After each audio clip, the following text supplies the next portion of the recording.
Et si le gaz sénégalais devenait enfin une bénédiction pour le peuple sénégalais? Car pendant des décennies, l'Afrique a découvert, extrait, exporté des richesses naturelles vers d'autres pays sans toutefois en profiter ou en bénéficier pour développer ces secteurs stratégiques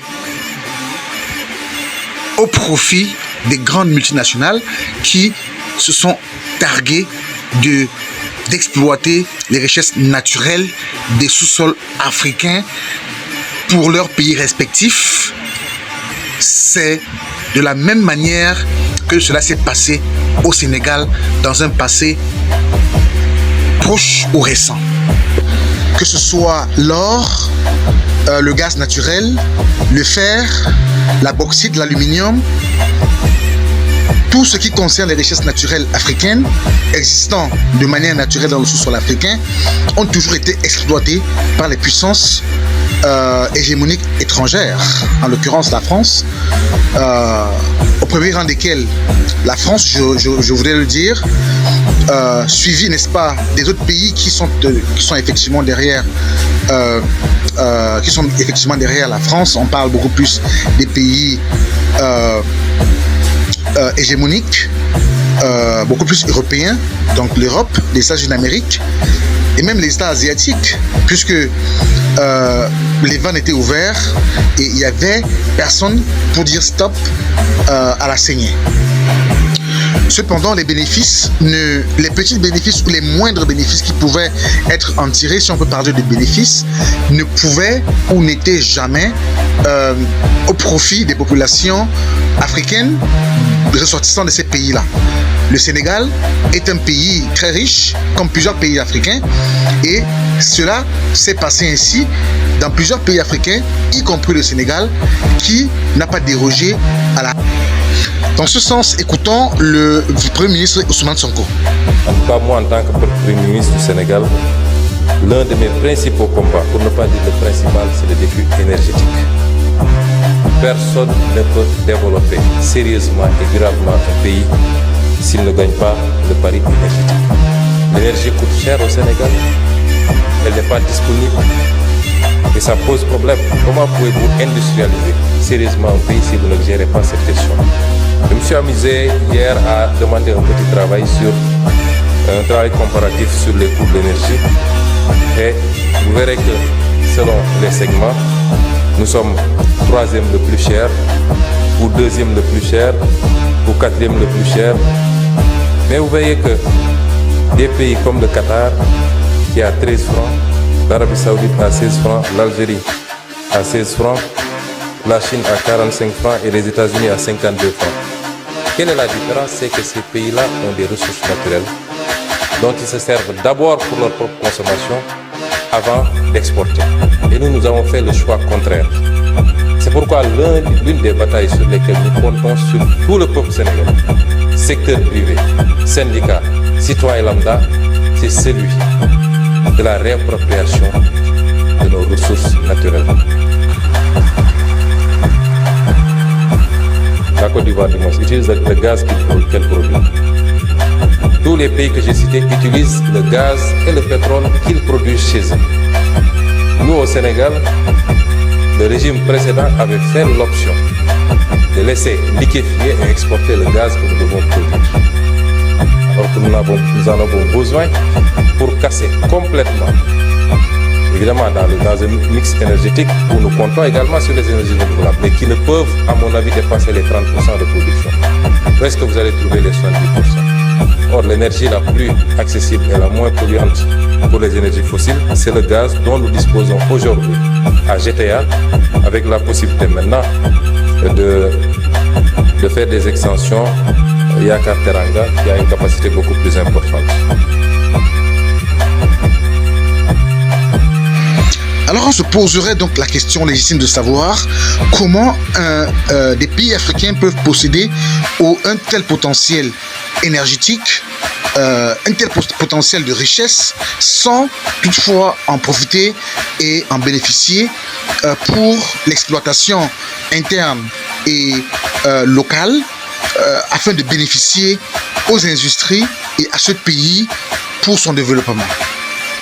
Alors pourquoi les Africains devraient-ils se contenter des miettes, en l'occurrence le Sénégal, alors qu'ils peuvent bien s'appuyer sur les ressources naturelles de leur pays, exploiter à l'interne, puisque cela est possible aujourd'hui. La technologie du monde actuel et particulièrement chinoise permet de le faire à des moindres coûts. Comment peut-on penser qu'au 21e siècle, on peut encore délabrer, ou si vous voulez, n'est-ce pas, donner nos richesses, les richesses africaines au pays, au détriment de nos propres développements, pour que ces pays européens, asiatiques, américains puissent se développer de manière exponentielle et que nous puissions, en tant que pays africains, reculer. En l'occurrence, le Sénégal. C'est donc cette logique que Ousmane Sonko veut changer au Sénégal. Et grâce à lui, la question est posée dorénavant de manière claire et avec urgence. Vous l'avez écouté, vous avez entendu Ousmane Sonko. Et grâce à lui, on peut commencer à épiloguer, à poser les jalons, les bases, n'est-ce pas, d'une compréhension. À 76,18 francs kWh.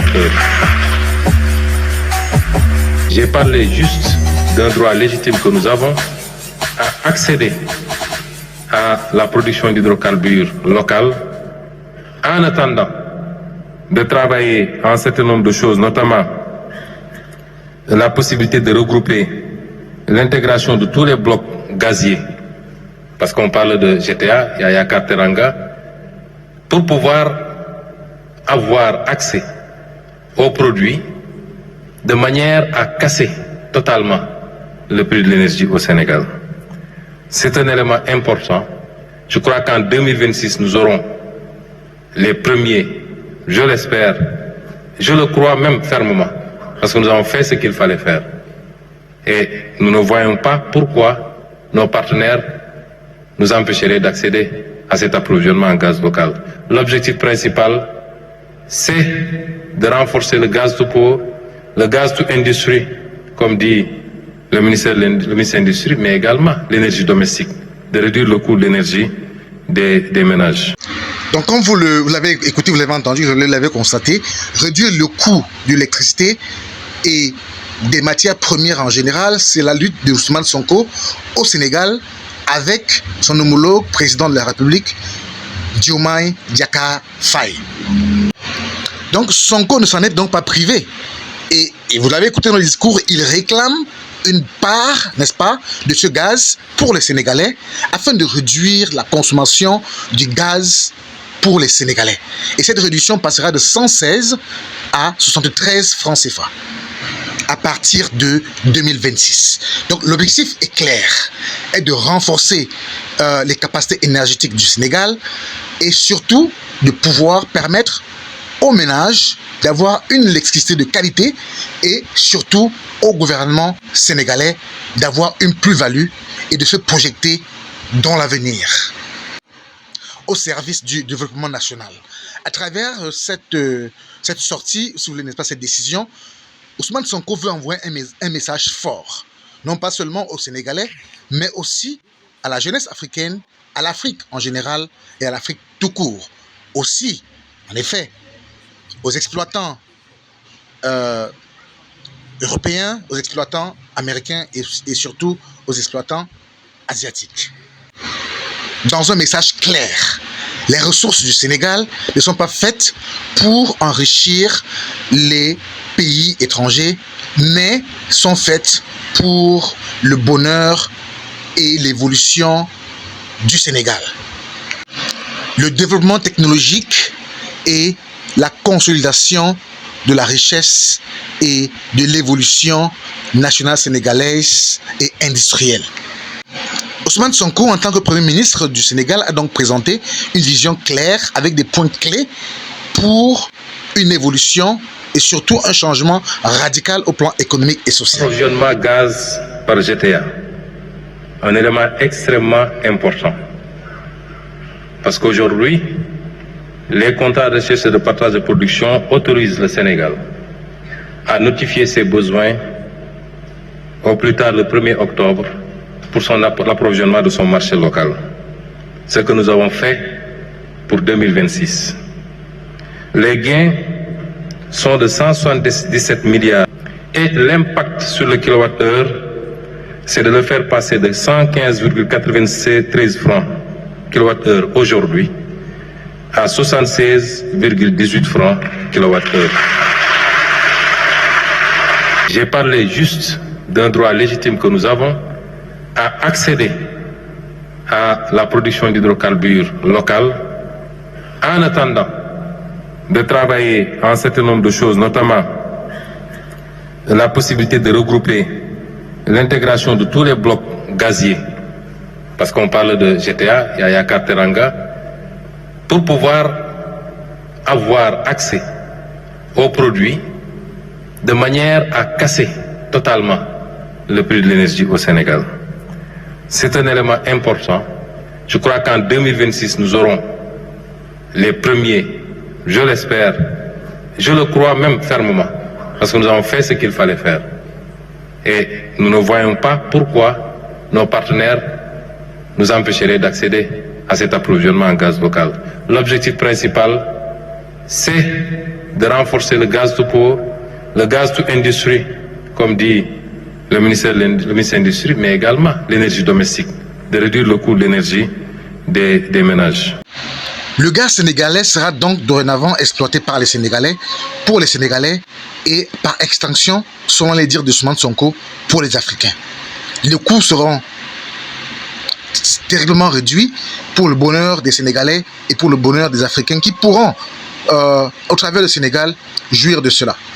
Alors, qu'est-ce que vous en pensez de ce qui se passe actuellement au Sénégal?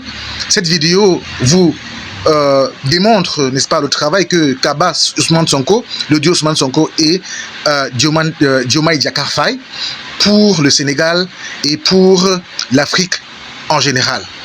Qu'est-ce que vous en pensez? Dites-nous ce que vous en pensez. Nous vous disons merci pour vous, Sénégalais, qui nous écoutez, qui partagez nos vidéos, qui êtes avec nous et qui ne ménagez aucun effort pour nous féliciter dans vos messages et surtout dans vos commentaires. Continuez de liker, de partager, donnez-nous la force, car il n'y a que vous et vous seuls qui peut nous donner autant de force. Merci pour vos soutiens. Likez, partagez, dites-nous ce que vous pensez par rapport à cette sortie de aujourd'hui. Nous reviendrons avec plus d'informations si vous nous en avez dans une nouvelle vidéo. Donnez-nous si vous voulez des idées, si vous en avez. Merci, bonjour, bye bye. Alors, maintenant que vous avez regardé, vous avez écouté, vous avez suivi, vous avez liké et vous avez partagé, merci de l'avoir fait, car nous comptons toujours sur vous. Nous sommes arrivés à la fin de la vidéo, mais nous comptons toujours sur vous. Donnez vos commentaires, dites ce que vous pensez. Si vous avez une critique à faire, faites-le. Nous recommandons ces commentaires, nous répondons à tous vos commentaires et nous acceptons toutes les critiques. Merci pour ceux qui ont partagé, qui continuent de partager, qui like, qui écoutent nos vidéos, qui écoutent nos publications, qui like, qui commentent et qui partagent. Comme nous vous le recommandons, nous vous demandons. Merci beaucoup pour tout cela et nous espérons qu'avec vous, nous grandirons et nous irons loin, car il n'y a que vous seuls qui pourrez nous aider. Merci.